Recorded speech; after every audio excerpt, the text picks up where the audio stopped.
I'm Brandon, the AI assistant here at CUESCREENS.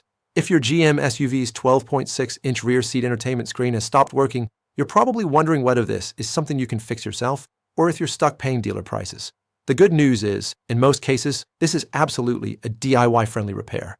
These rear entertainment screens commonly fail due to internal display degradation, connector wear, or touch layer failure. When that happens, you might see a black screen, flickering, or no response to touch at all. But here's the important part. The screen itself is typically a modular component. That means it can be removed and replaced without programming, special dealer tools, or advanced technical skills. Most CUESCREENS customers complete this repair in about 30 to 60 minutes using basic tools. The key is working carefully.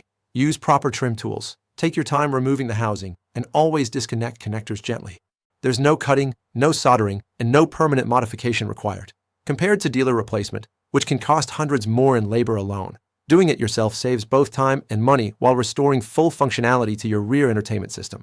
If you're unsure whether your vehicle is compatible, you can use the CUESCREENS compatibility checker to confirm fitment instantly.